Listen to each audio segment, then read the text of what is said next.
HFY stood in front of the window of her small quarters on Kepler Station, looking out at the endless darkness of space.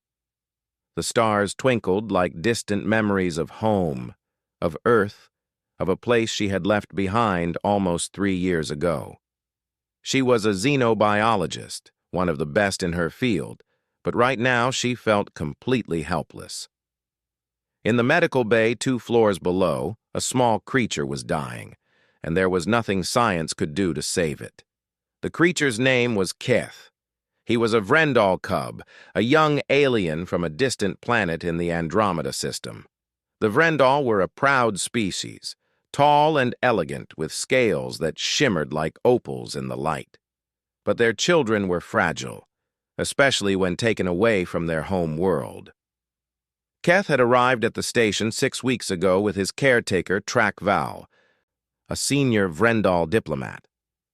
The plan was simple. Keth would spend a few months on the station to learn about human culture and science while participating in an educational exchange program.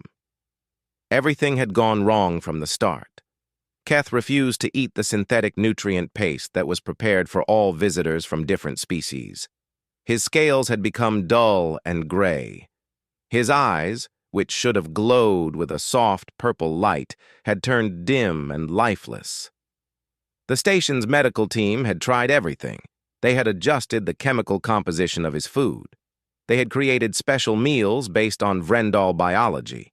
They had even brought in a specialist from the Vrendal ship that orbited nearby. Nothing worked.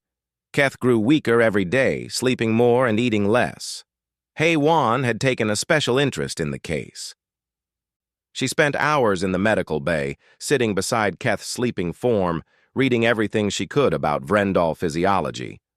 But as a xenobiologist, she understood that sometimes science alone was not enough. Sometimes you needed something else, something human. It was on a quiet night, unable to sleep and thinking about Keth, that HFY made a decision that would change everything. She returned to her quarters and pulled out a small box from the back of her storage cabinet. Inside was a collection of ingredients she had brought from Earth, carefully preserved and rationed. Chocolate, vanilla extract, a small container of real sugar, flour. Her hands shook slightly as she gathered everything she needed. She was breaking several station rules. Fresh food from Earth was expensive and rare, meant only for emergencies or special occasions for human crew members. Using it for an alien was absolutely forbidden. But as HFY mixed the ingredients together, she thought of her grandmother. The old woman had taught her to bake when she was just 7 years old, standing on a small stool in the kitchen, helping to measure flour and crack eggs. Her grandmother had always said that baking was more than just making food. It was about putting love into something and sharing it with the people you cared about. It was about magic, the kind you could eat. The smell of the baking cookies filled her small quarters, and for the first time in months, HFY felt a tiny spark of hope. When they were done, she pulled the warm cookies from the small oven in her kitchen, and they looked absolutely perfect. Golden brown with melted chocolate chips visible throughout. Steam rose from them, and the smell was incredible. She placed them carefully in a container and made her way down to the medical bay. The night shift doctor, Min Jae, looked surprised when she arrived. HFY did not explain much. She simply asked if she could sit with Keth for a while. Min Jae, who had been working with the station since before HFY arrived and knew better than to question her requests, nodded and returned to his desk. Keth was sleeping when HFY entered his room. The cub looked so small in the large medical bed, his scales barely moving with each shallow breath. HFY sat down slowly and opened the container. The smell of the cookies filled the small room, warm and inviting.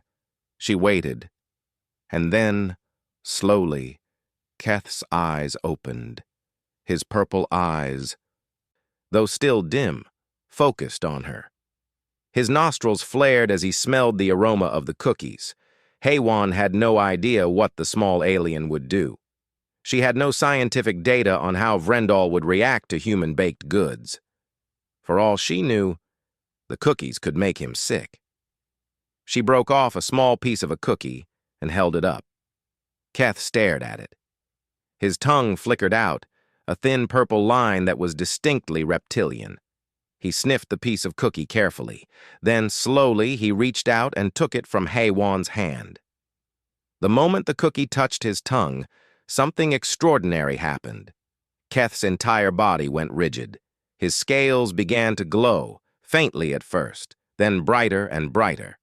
The dull gray color started to change, becoming clear and brilliant, flashing with colors that seemed to shift between blue and purple and green. His eyes, which had been so dim for so long, suddenly blazed with that beautiful purple light that they were supposed to have.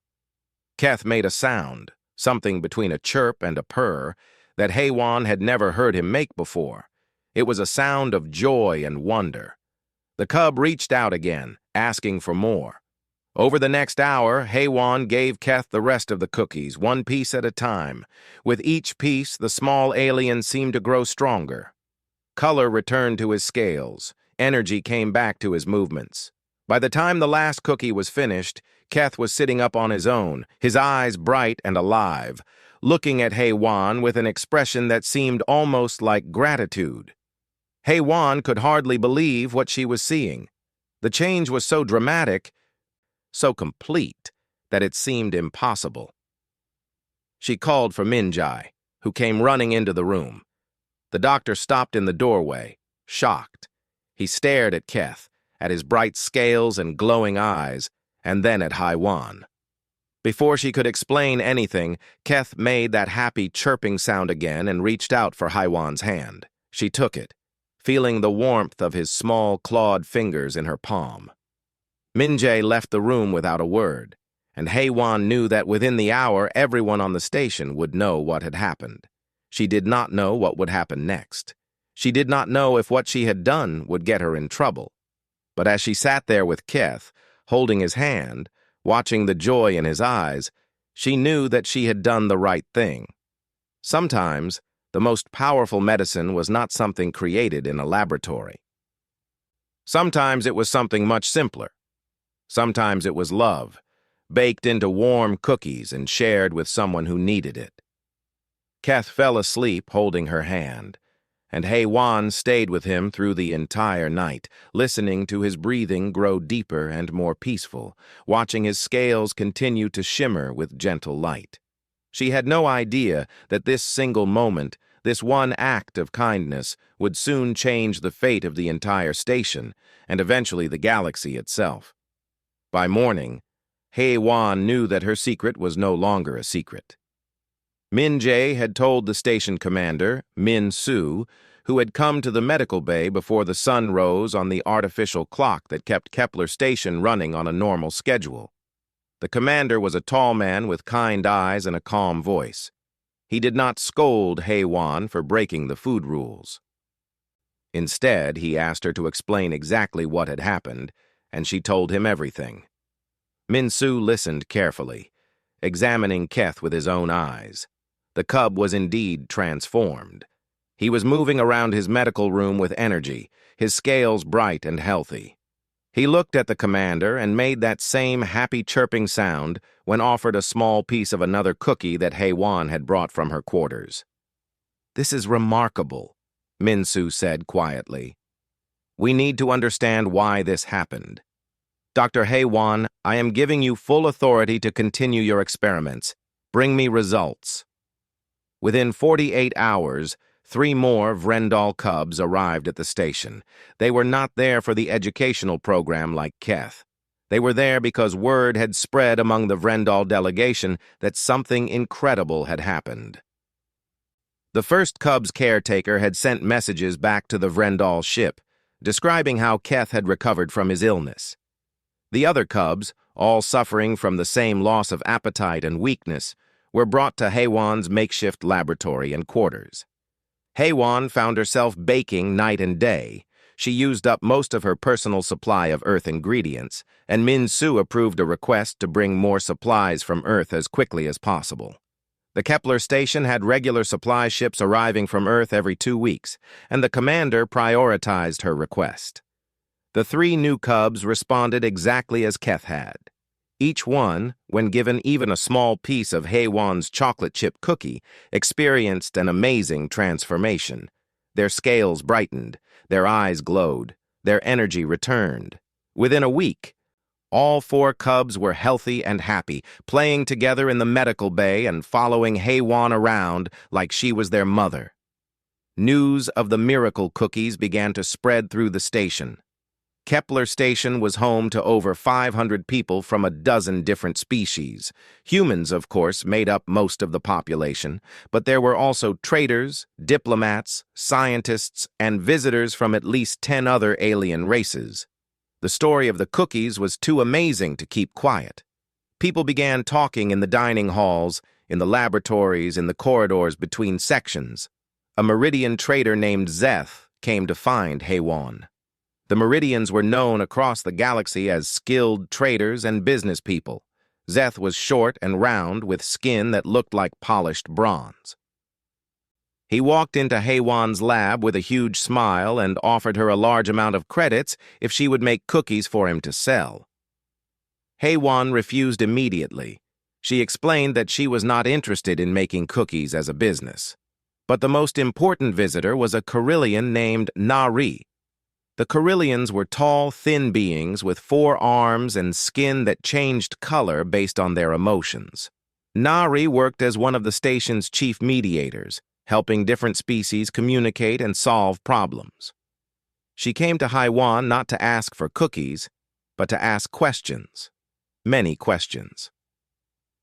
"What exactly is in these cookies?" Nari asked, her skin shifting to a curious shade of blue.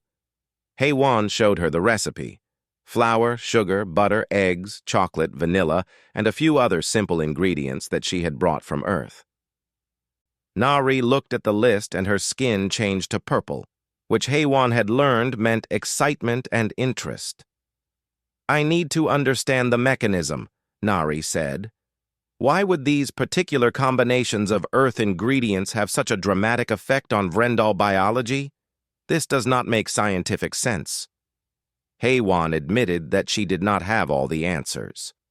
"I think it might be something about how humans prepare food," she said slowly, thinking out loud. "We use heat and chemical reactions. We create flavors and textures that are very complex. Synthetic food is much simpler. It provides nutrients, but maybe it is too simple. Maybe the Vrendal biology needs something more complicated." Nari nodded thoughtfully. "I will speak with our station's biochemist. This needs serious research." Within 2 weeks, HFY was receiving requests for cookies from all over the station. A Xyrillian captain wanted some for his crew. A group of human scientists asked if she would share her recipe. The head chef of the main dining hall wanted to talk to her about baking techniques. And then came the message that changed everything. A message arrived from Trakval, the Vrendal elder who had brought Keth to the station. He was not just Keth's caretaker. He was a high-ranking official in the Vrendal government, responsible for relationships between the Vrendal and other species. Trakval asked to meet with HFY personally. The meeting took place in a formal room reserved for important diplomatic talks. Trakval was tall, as all adult Vrendal were, with scales of deep blue and green that seemed to contain their own inner light. His purple eyes studied HFY carefully as he spoke.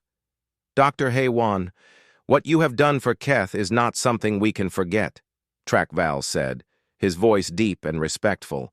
"You saved his life when our own medical knowledge could not.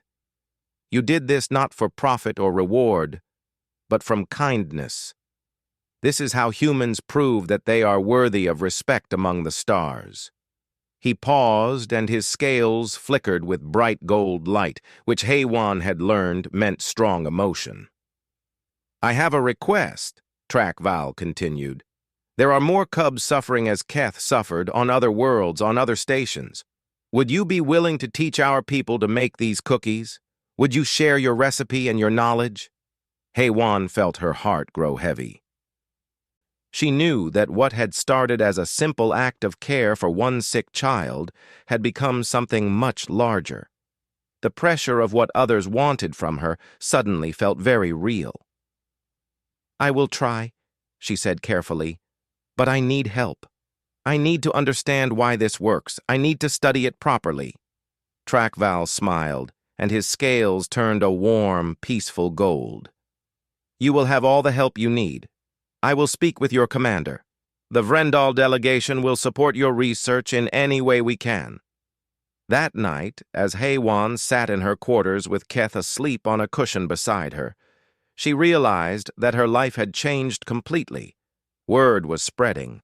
More beings were arriving at the station, hoping to taste her cookies. More requests were coming in every hour. What had been a secret act of love was becoming something public, something that others wanted to use and benefit from. She looked at Keith's peaceful, healthy face and knew that she could not refuse these requests. She could not turn away other beings who needed help. But she also knew that she alone could not make enough cookies for everyone who wanted them. By the next morning, a waiting list had started to form. Beings from different species lined up outside her laboratory, hoping for just a small taste of the magic that Haywan's cookies seemed to contain. The list grew longer every day, and Haywan realized that something big was about to happen on Kepler Station, something that would change everything for everyone. 3 weeks had passed since Haywan first baked cookies for Keth, and her small laboratory had turned into something completely different. What had once been a quiet space filled with scientific equipment and research materials was now crowded with beings from across the galaxy, all hoping for a chance to taste the miraculous cookies. The walls had been decorated with names, written in different languages, representing hundreds of creatures who wanted to try Haywan's creation. The waiting list had grown to 43 names in the first week. By the second week, it had jumped to 120. By the end of the third week, the number had reached 200 and counting. Beings from 15 different species had registered their names, each one with a different reason for wanting the cookies. Some came because they were sick, suffering from the same kind of illness that had affected Keth and the other Vrendal cubs. These creatures were desperate, hoping that Haywan's cookies might save their lives the way they had saved Keth's. Haywan could see the desperation in their eyes, and it broke her heart each time she had to tell them that she did not have enough ingredients to make cookies for everyone. Others came because they were simply curious. They had heard stories about the amazing healing properties of Earth food, and they wanted to experience it for themselves. Some came because their friends or family members had already tasted the cookies and could not stop talking about the experience. A few came because they worked for wealthy people or governments that had offered them money or promotions if they could bring back some of Haywan's cookies. Among those waiting was a young Kolian named Su Jin.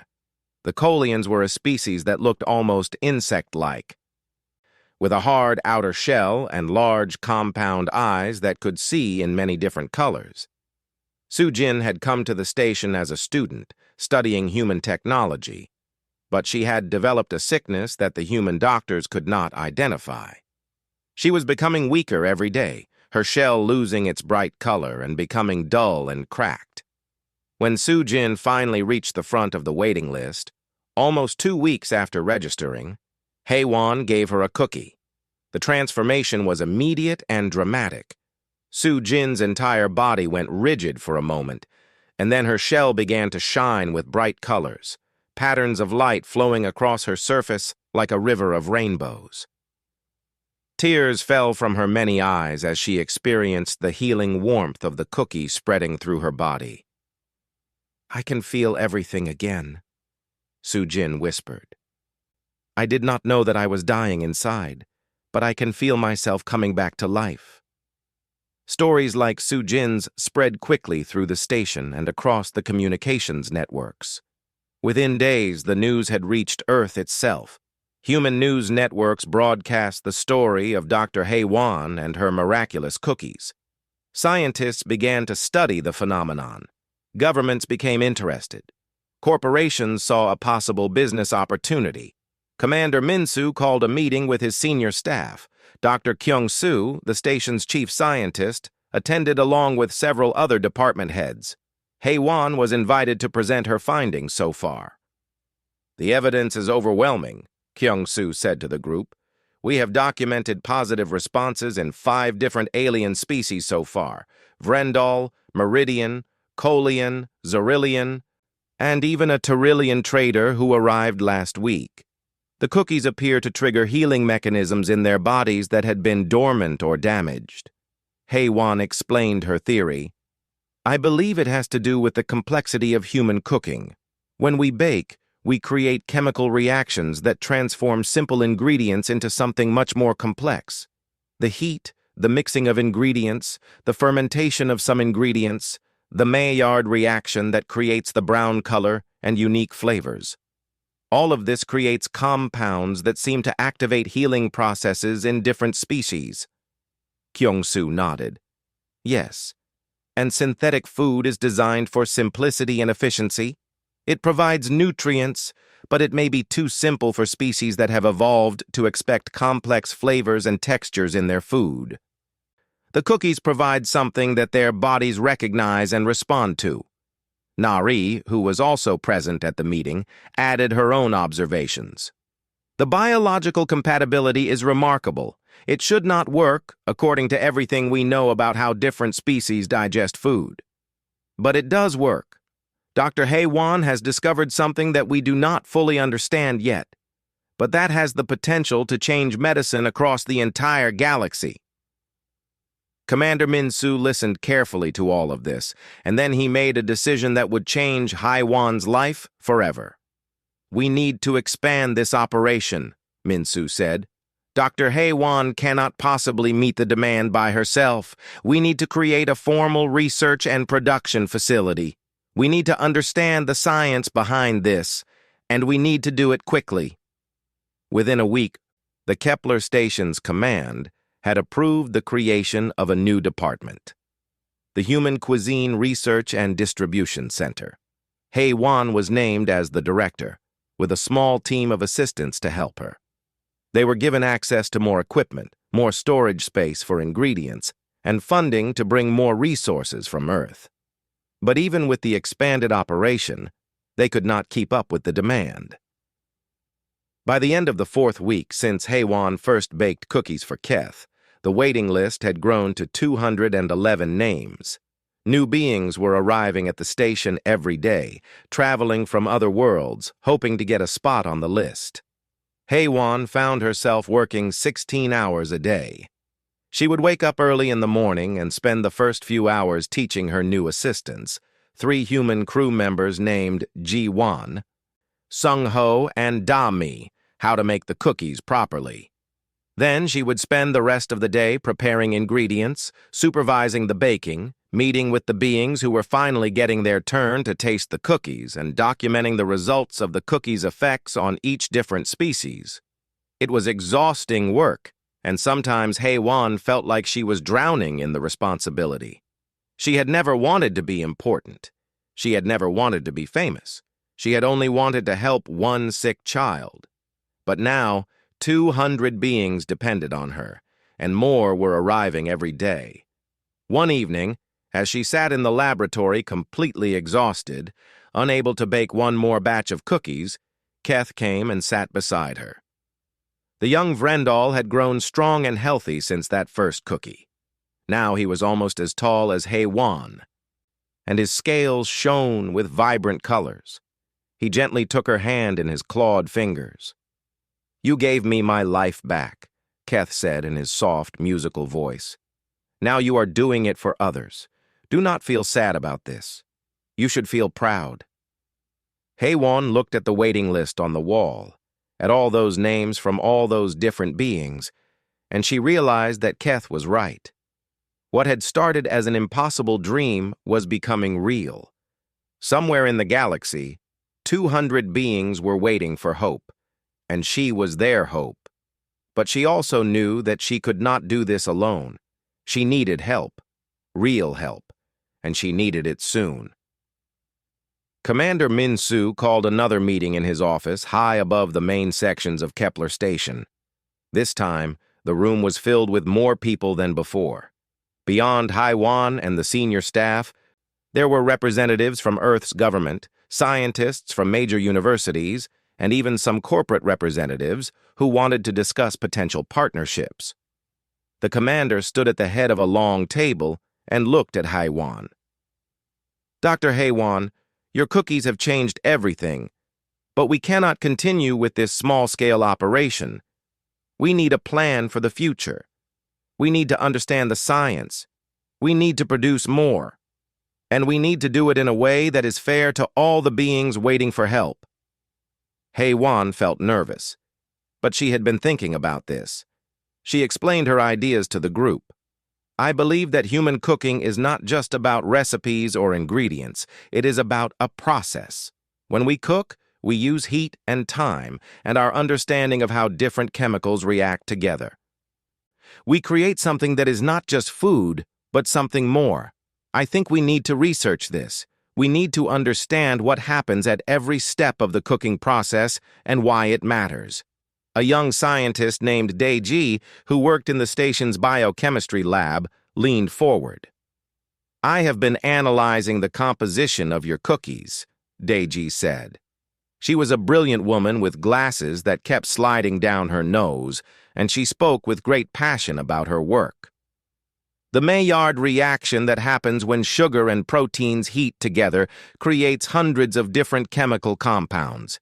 These compounds are not present in synthetic food. They might be what triggers the healing response." The representatives from Earth's government and the corporations became very interested in this information.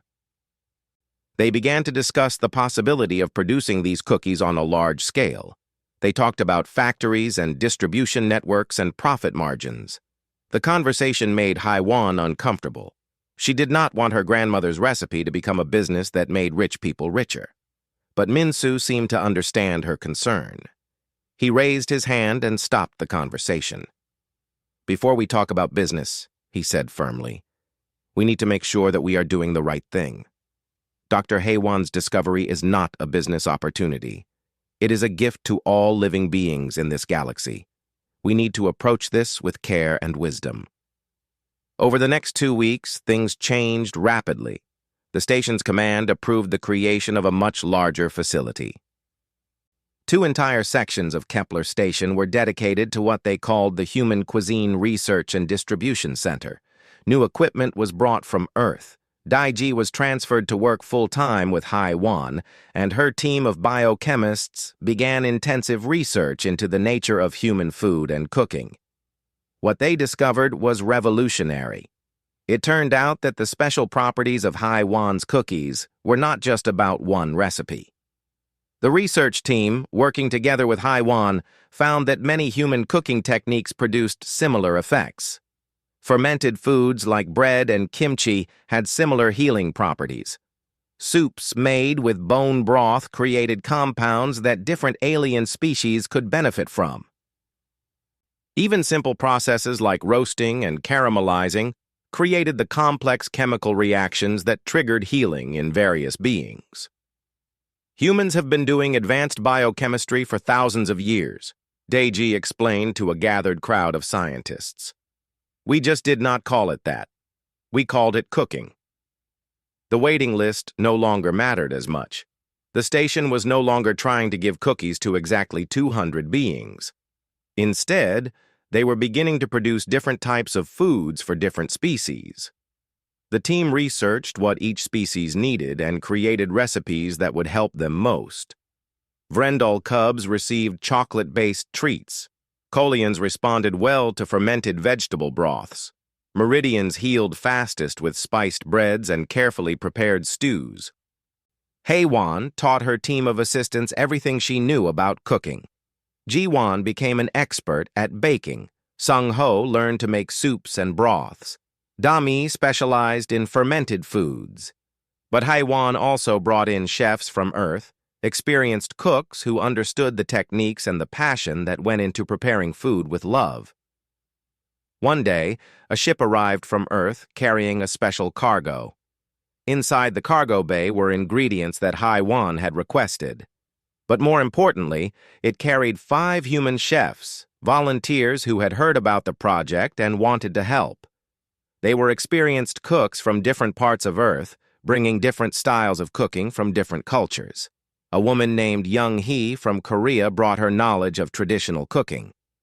A man named Marco from Italy brought his pasta and sauce techniques. A woman named Sophia from Greece brought her understanding of herbs and natural flavors. When these chefs arrived at the center, they found HFY and Daeji waiting for them. HFY felt tears come to her eyes when she saw Young Hee, because Young Hee looked so much like her grandmother.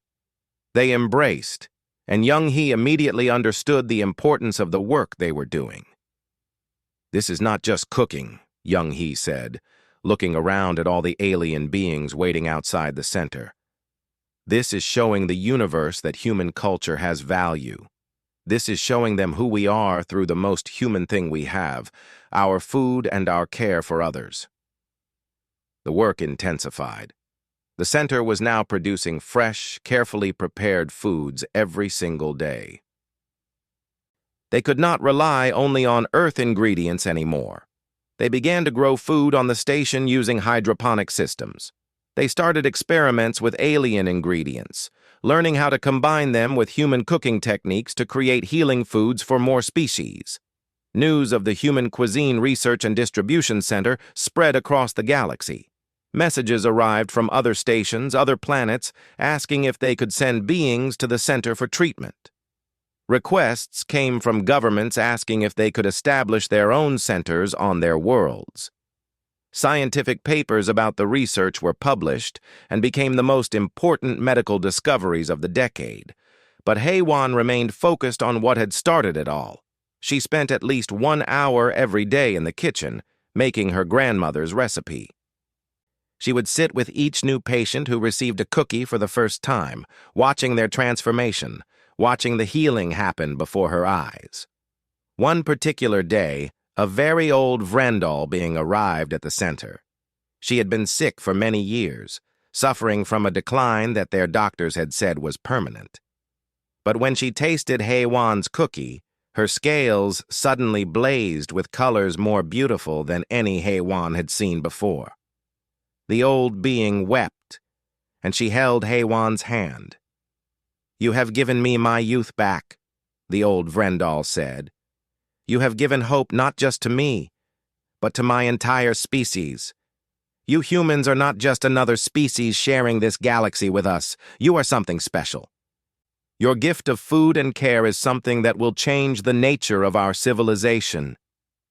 As HFY watched this elderly alien being find new strength and joy in her life, she understood that what had started as one small act of kindness had become something much, much bigger. It was no longer just about cookies. It was about showing the entire galaxy that humans had something valuable to offer beyond technology or military power. It was about showing that the simple act of caring for someone, of preparing food with love, was perhaps the most powerful force in the universe. The recipe had started a revolution, but not the kind anyone had expected. It was a revolution of compassion, of connection, of showing that all living beings, no matter what species they belonged to, needed the same thing: to be cared for, to be nourished, and to know that someone in the universe cared about their well-being. 5 years had passed since the day HFY first baked cookies for Keth. The Kepler Station's Human Cuisine Research and Distribution Center had grown far beyond what anyone had imagined.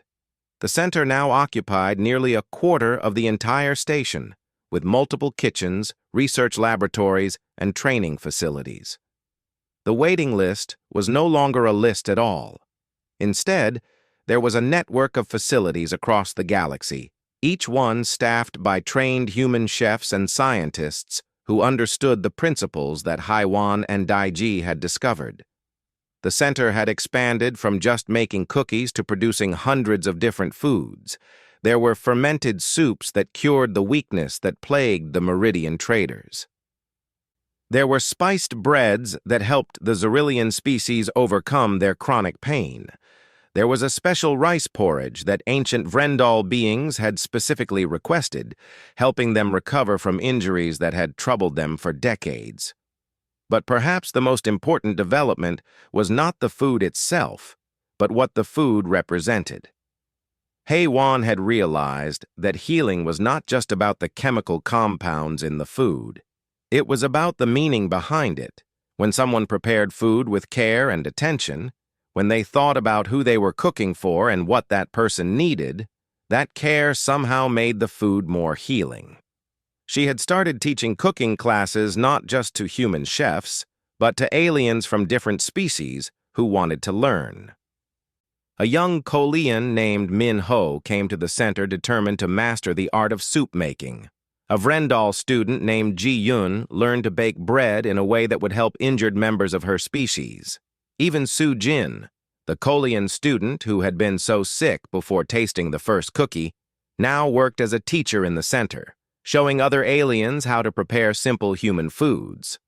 One afternoon, HFY was in the largest kitchen of the center when someone unexpected arrived. It was a Tyrillian being, a species that was known throughout the galaxy for being cold and logical, not known for emotions or compassion. The Tyrillian, whose name was Kor, approached HFY with an odd expression on his face. "I need to understand something," Kor said without any introduction or greeting. "Why do you do this work? Your species is advanced. Your knowledge is valuable. You could command a high price for your services. Instead, you give your knowledge to anyone who asks. You teach your techniques to beings from different species without payment. Why?" HFY paused in her work, holding a wooden spoon in one hand, thinking about how to answer this question. Finally, she said, "When my grandmother taught me to cook, she told me something that I did not understand for many years. She said that when you cook for someone, you are saying something that words cannot say. You are saying, 'I care about you. Your life matters to me. You are important enough that I will spend my time and energy on you.' In a universe that can sometimes feel very lonely and very cold, that is a powerful message." Kor stood silently for a long moment, processing this information. Then he asked, "Will you teach me? I want to understand this." Over the next few weeks, HFY taught Kor to cook. It was not easy. The Tyrillian mind worked in very logical, efficient patterns. But as Kor learned to prepare food, something changed inside him. He began to understand that efficiency was not everything, that sometimes spending extra time on something because it mattered was more valuable than the quickest way of doing things. By the time Kor left the center to return to his own world, he had become a different being. He promised to establish the first human cuisine center on the Tyrillian home world. And he did. Within a year, Tyrillian beings who had spent their entire lives believing that emotions were a weakness began to understand the power of care and connection through the simple act of sharing food. The philosophical meaning of HFY's work began to spread through the galaxy. It was not just about food. It was about changing the way beings from different species thought about each other. Walls between species that had existed for generations began to come down. The Vrendal and the Meridians, who had a long history of trade disputes, began sharing meals together at the center. Koleans and Xyrillians, who had very different ways of thinking about science, started collaborating on cooking projects that combined their knowledge. Keth, now grown to his full adult height, became one of the most important leaders in this movement. He was no longer just the cub that HFY had saved. He was now a bridge between human and Vrendal cultures. He had learned not only to cook, but to understand why cooking mattered so much to human beings. He wrote papers about the philosophy of care. He gave speeches on different worlds about how the simple act of preparing food with love could transform societies. One day, Keth brought HFY a gift. It was a small plant, a plant from his home world that had never before been shared with other species. This is a Vrendal herb that has been precious to our people for thousands of years, Keth explained. We have never grown it anywhere but on our world. But I want you to have it. I want you to learn to cook with it. I want you to share it with other beings, the way you have shared your cooking with my people. HFY took the plant carefully, understanding the immense honor of this gift. Over the next months, she and her team began experiments, learning how to use the Vrendal herb in their cooking. They discovered that when combined with human cooking techniques, the herb created foods that helped heal emotional wounds, not just physical ones. Beings who had suffered from loneliness or sadness or loss found comfort in eating bread made with the Vrendal herb. The waiting list of 200 that had seemed so overwhelming at the beginning had been replaced by something much larger. There were now over 300 facilities across more than 50 worlds, all working with the same principles that HFY had discovered. But instead of competition, there was cooperation. Each facility shared knowledge and techniques. They experimented with local ingredients and local traditions, learning how to combine them with the human cooking methods. A formal field of study developed called human culinary xenomedicine. Universities across the galaxy began teaching it. Young scientists from dozens of species wanted to study with HFY and Daiji, who were now recognized as the greatest authorities on the subject. But what meant the most to HFY was not the recognition or the scientific breakthrough. What meant the most was the faces of the beings who came to the center. She saw sick creatures become healthy. She saw sad beings find joy. She saw enemies from different species sit down together and share a meal, and in that moment of sharing food, find that they were not so different after all. One evening, as HFY walked through the main kitchen of the center, she saw Su Jin teaching a young Meridian how to make the fermented broth that had saved Su Jin's life so many years ago. She saw young Hee, the human chef from Korea, laughing with a group of Carillion students as they practiced making dumplings together. She saw Min Ho, the Kolian student, carefully preparing a dish for an elderly Vrendal patient who had just arrived at the center. In that moment, HFY understood that the revolution that had started with one cookie had become something unstoppable. It was not just about food anymore. It was about showing the entire galaxy that connection was possible. That understanding between different beings was not just a hope, but a reality, and that the smallest act of kindness and care could change the world.